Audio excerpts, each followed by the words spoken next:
Most High looked at Adam and declared him to be not just good, but very good. The fact that he was placing his stamp of approval on him implies that the Almighty had judged him to be of high quality and effective for serving his purposes. So yes, even Adam's skin color mattered. In this session, Uncovering Melanin Secrets, we're going to uncover the value of black skin, because normally we only hear about how melanin plays an important role in protecting the skin from harmful UV rays, but it is so much more. Melanin is necessary for the brain and nerves to operate, the eyes to see, and the cells to reproduce. It is one of the things that makes us exceptional, and it's time for us to dispel the lies and embrace the darkness of our skin. There is a need for us to educate ourselves about melanin, a part of the hatred that we have for ourselves and for those who look like us was the result of the psychological programming of the oppressor. What is psychological programming? It's the effects of extreme brainwashing suffered by survivors of ritual abuse.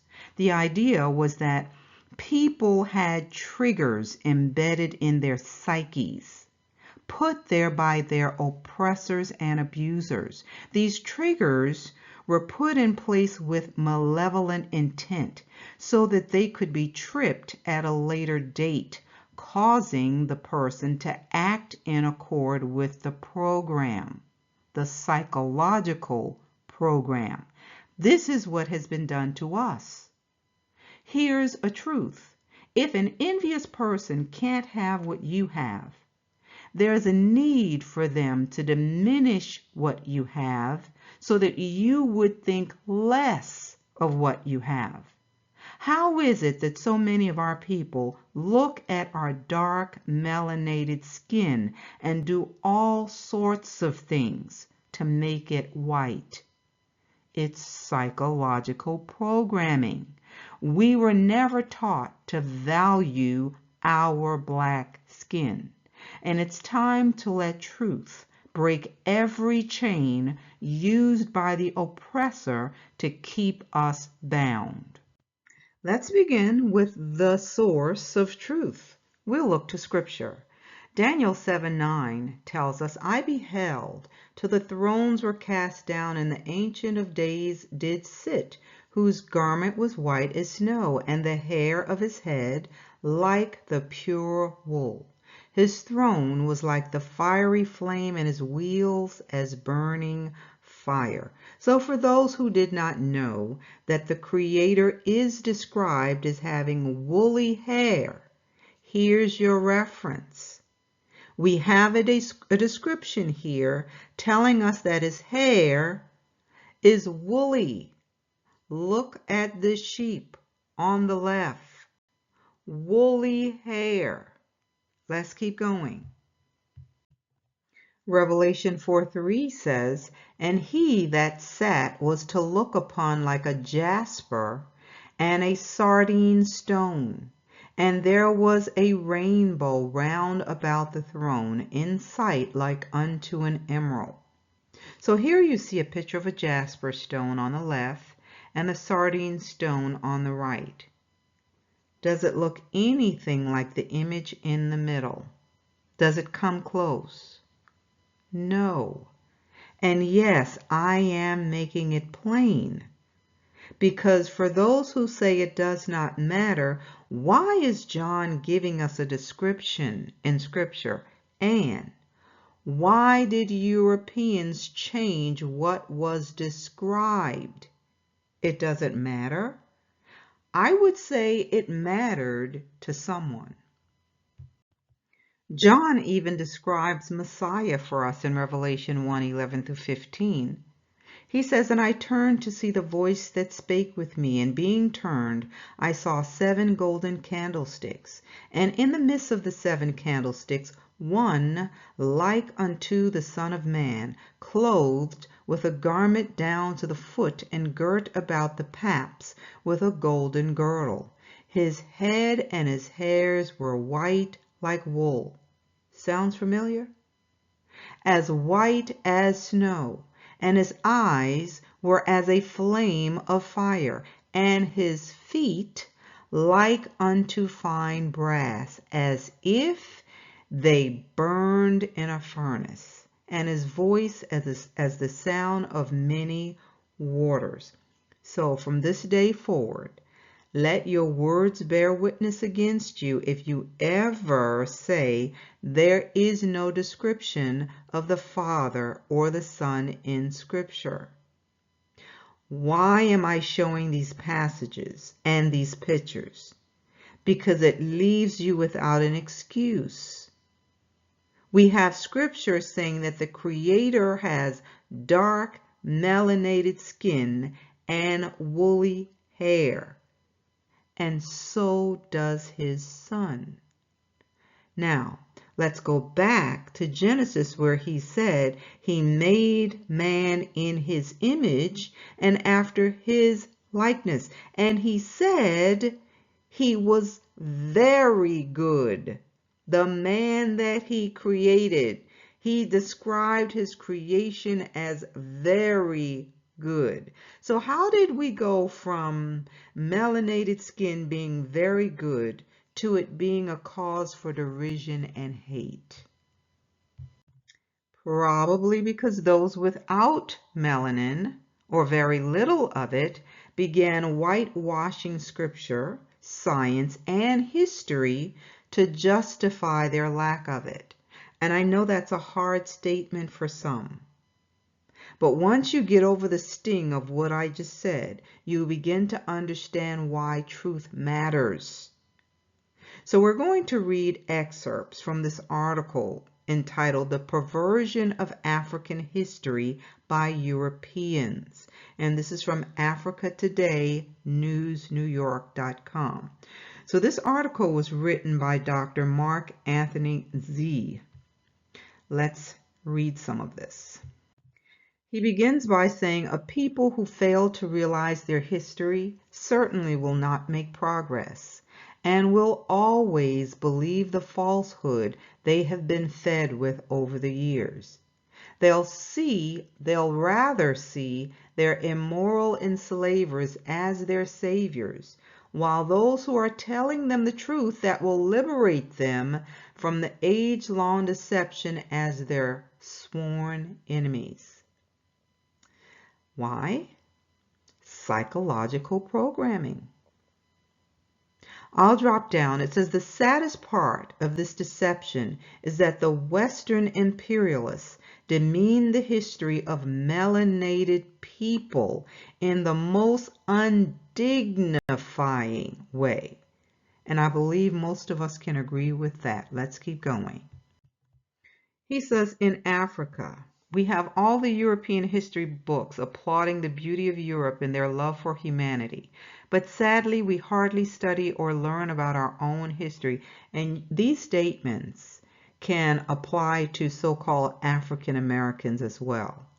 He says, in fact, in most African countries like Nigeria, history as a subject has been removed deliberately from the curriculum by the government. Think about CRCT. So, why did the Creator say that the man he created was very good, black skin and all?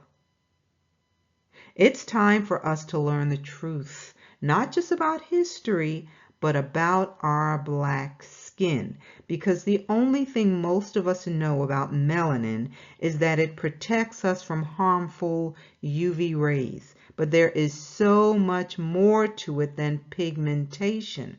So I want you to listen to a clip by Dr. Carol Barnes. He's an organic chemist. Melanin, for the common person, we normally recognize it as the pigment that we find in our skin, in our hair, in our eyes. And that's about all that we see of it. And we basically look at it as just there as being a cosmetic thing. So the layperson really looks at melanin as just a coloring, a pigmentation. But when the scientists look at it, it's a very, very involved, very highly complex, very functional system. What role did melanin play in the early stages of human development? Well, if you look at this thing from the known things that are set, scientific facts that are set today, you think of man evolving out of Central Africa. You think of man evolving near the equator, where there's high intensity of heat, lots of free radicals produced, things of that sort. So nature had to come up with a system that would be universal, something that would look at one particular parameter that was detrimental to man existence, and that is heat. Now, how do you protect an individual from heat? And just one aspect of this whole thing is the ability of this polymer to absorb energy. Okay, so it was a protectant as far as all of the harmful energies that was created outside the body, or they were exposed to outside the body. Internally, as man evolved, he was exposed to many bacteria, many viruses, many diseases, and therefore you would need something that could counteract those things and help this particular species to survive, to perpetuate itself. And you see many chemical and physical properties of melanin that really points toward that particular thing. It's a system, it's a drug, it's a medicine in itself that helps to heal wounds and things of that sort. So in the early development of man, as far as a protection device from external environment as well as internal environment, and then providing the necessary mental, brain power, the mental capabilities to create and build things around him to help with his survival. So according to Dr. Barnes, our bodies were made to withstand the environment and the conditions in the area where we had to live. Now, if Africa is the cradle of civilization, wouldn't it make sense that the Creator would create Adam's body with the necessary tools to survive in high, intense heat? Why would he create him with skin that couldn't tolerate sun? It's not making sense, is it? Listen to this verse from Psalm 139:14. I will praise thee, for I am fearfully and wonderfully made. Marvelous are thy works, and that my soul knoweth right well. A declaration is being made that we should be proclaiming about ourselves, that we are fearfully and wonderfully made, because we were told that black skin was a curse. Yet you will not find a single verse of Scripture referring to black skin as being a curse. But the opposite is true when skin turned white in Scripture. Again, this is a tough pill to swallow for some, but it's the truth that you know that will set you free. We can no longer be destroyed because we lack knowledge. The melanin the Creator placed in your body is like a supercomputer designed to protect you from harmful things. Listen as Dr. Barnes continues with this. Now, the black skin is composed of a chemical that is black because it's highly efficient. This black chemical is melanin. This particular chemical will pick up harmful ultraviolet radiation, whether it's UVA, UVB, or UVC. Now, ultraviolet is divided into 3 different regions. The UVB is the most harmful. And it actually picks up this energy, and through various, what we call, well, the correct name for it is resonance. But what it actually does is homogenize the energy across the entire structure, and then sometimes share that energy with molecules of melanin that's adjacent to the one that picked it up. So you have a dispersion of energy across the molecule as well as across your entire body. Which does what, in effect? The end result being? The end result is that this energy, which is normally harmful, is captured, changed in form, and then gradually used in the body or gradually dissipated in a manner that the body could handle it. Otherwise, the DNA that's in the cell would be ripped apart and the DNA would drain out, and therefore you would have degradation, aging of the skin. Hopefully you caught what he said. Our black skin is made of a chemical that's highly efficient. It's doing so much more than just protecting our skin from the sun's rays. It's also slowing down the aging process. Now you see why black don't crack. But listen to this excerpt from this research paper published in April of this year. Melanin and melanin functionalized nanoparticles as promising tools in cancer research. So it says, although a notable evolution was recorded in the field of cancer, both in terms of therapeutic options and diagnostic tools, with nanotechnology contributing significantly to this direction, cancer remains one of the leading causes of death globally. In recent years, the research community has proposed novel therapeutic approaches showing promising results, such as adjoining natural compounds possessing anti-cancer activity and nanotechnology.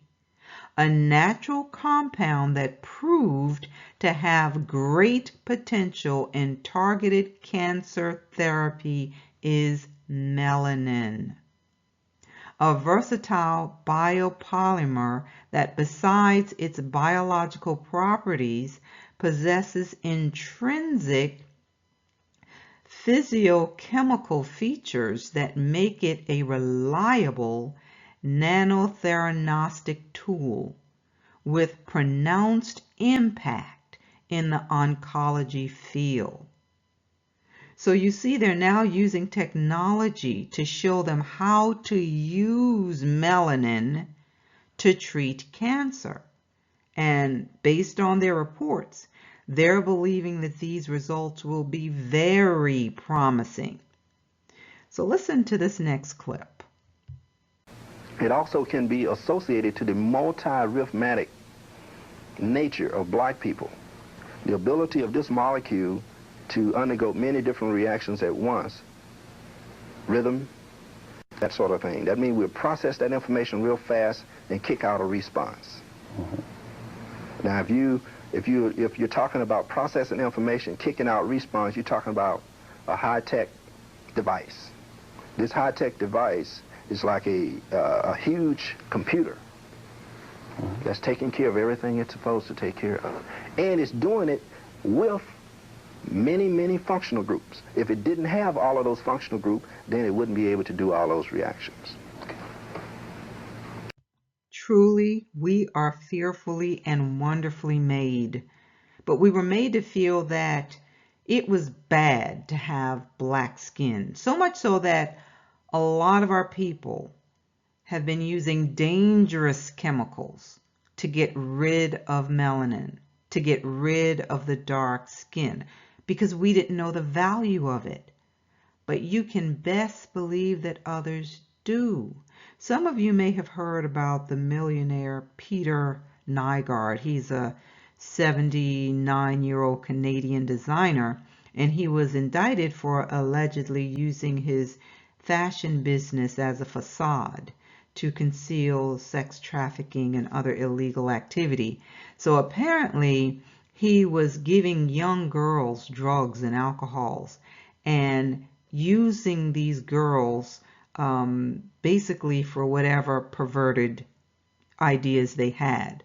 Also giving them cash to buy their silence. In addition to that, he was paying off the police to dismiss reports and sharing these girls with local politicians. So who does this make you think of? Yeah. So he claims that he's getting younger because of stem cell treatment. And he says he's been using it for years. Now I want you to take a guess. Whose stem cells do you think he's been using? I'm just so overwhelmed about the medical business. We know so little about it, and there's so much to it, I'm in the stem cell world, and this whole world of stem cells is coming at us really, really big time. And the discoveries that are being made about any kind of disease, and we must have 1,000 things that can go wrong with us, and each one now has a stem cell solution to it. It's amazing. Which one are you most passionate about? Well, I'm most passionate really about the most powerful of all stem cells, which is embryonic stem cell. That is the stem cell that we're born with. And I now have broken through. It's called SCNT. It was announced all over the news. And I broke through taking my old skin cell. I took a woman's egg, took her DNA out of it, put my DNA into it, and grew it in vitro, and developed my own stem cell lines. Wow. I'm the only guy in the world today who has me in a petri dish before I was born. That's amazing. That is amazing. Science fiction is scientific fact. Now, that's huge, because now you can take those immortal stem cells, plant them back in your body, and renew your body parts. So apparently, embryonic stem cells will cure any type of disease imaginable, is what he's saying. If we look at it another way, they have found their fountain of youth. But what's the catch? The stem cell technology that Peter and I are investing in is called SCNT, which takes the egg of a young, perfect woman specimen, takes the egg and takes out the nucleus and puts our DNA in the nucleus. They just go in and take it out. It's painful, right? Huh? Is it painful to use this? Yeah, a little bit. And this is part of this genetic greatness that we don't see in any other race on the planet.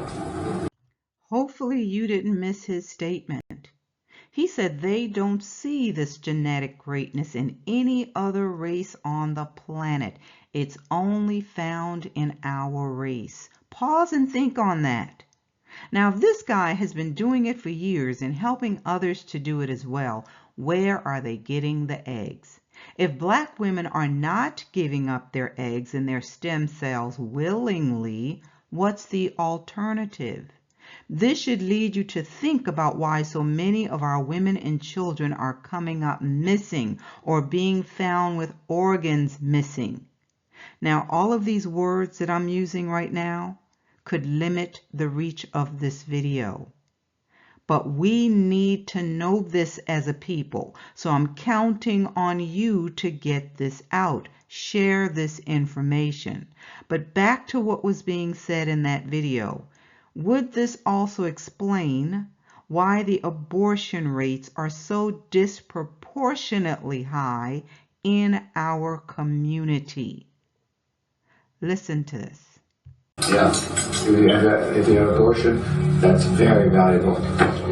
Umbilical cord, placenta, even your period blood is so rich with stem cells.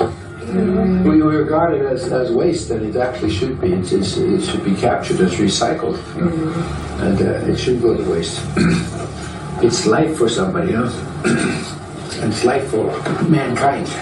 The best eggs are 16 to 18 years old. Those are the best eggs. As you get older, your eggs get weaker and weaker. Yeah, that's what I was thinking. Yeah. So you may not be our candidate. No, that's fine. I think that was my business anyway. There you go. Did you hear him? He just said the aborted fetus and even the umbilical cord is valuable. And that demon even tells her that the waste from the monthly cycle is very important and could be life for mankind. What the heck? And he says this with a straight face. Do you all see what we're dealing with? Would this explain the sudden interest in being with black women? We have to think, family. Now I'm going to share excerpts from an essay written by Dr. Regina Jennings. And she's actually praising the work of the late Dr. Frances Cress Welsing. Many of you may be familiar with her work already. But Dr. Jennings is expressing her anger with Howard University, and she's telling us why Howard University wouldn't honor the genius of Dr. Welsing. So listen to what she's saying in this article entitled Dr. Frances Cress Welsing, a Genius Shunned by Black Academicians. I'll read her concluding statement. She says, "Actually, I will begin with my ending conclusion. Dr. Frances Cress Welsing's Howard's rejection and isolation strategy is black betrayal, which further causes me to question the purpose of historically black colleges and universities." Now that's a stinging indictment, wouldn't you say? Are these black institutions shutting down the work of our scholars to maintain the status quo? So she goes on to say, Cress Welsing outstandingly proved through her clinical research, observations, and acute study that we as a people are war victims captured by those who are envious and fearful of blackness. And to hide these motivations, white people have designed systems to kill off our populations. Dr. Frances Cress Welsing gave us grist to understand white supremacy by developing the Cress color confrontation theory that brazenly, microscopically scrutinized the psychology of white supremacy, repeatedly finding the following. White people have an inability to produce color. Therefore, they hide this disadvantage through controlling and convincing melanin makers that we are the inferior ones. They project their own insecurities onto other colored peoples by defaming natural and God-given color as something substandard. The proof here is in how white people go to great lengths to tan, even to the extent of getting skin cancer. Since they know that they cannot produce color, they in the shadows view themselves as mutants because every other people on the planet have melanin phenotype and can produce more to their offspring. She says to further hide this deficiency, whites have convinced those they have conquered that melanin makers are the world's minorities, when in fact, numerically, whites are. The Cress color confrontation theory goes on to explain why it is necessary, or why it was necessary, to lynch and castrate so many black males, because the lynchers subconsciously or consciously understood that melanin expands from the male private parts. This also shows why white males were so angered by interracial black male, white female relationships. If too much of that occurred, they'd be gone. Now she says the Cress color confrontation theory also explains why birth control issues from the whites' perspectives always surround people of color. Why is it that they want to control the birth rates of people with melanin globally? And we definitely see this happening in Africa. Think of Prophet Bill. He's always going over there to try out some new experiment. So I'll go on.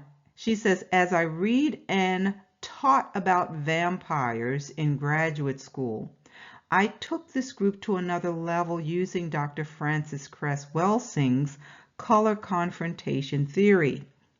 Vampirism is a form of control over our people, one where the oppressor sucks the blood, meaning the culture, the manner, the talent, accomplishments, religion, and so forth, from black people and then claims such as their own. The vampire becomes enriched with the blood of blacks, and in today's theft of black internal organs, one wonders. The 2013 murder of the high school star athlete Kendrick Johnson comes to mind, because not only was this young man, black man, mysteriously killed, but also his organs were removed without his parents' consent. Who benefits from such organ theft?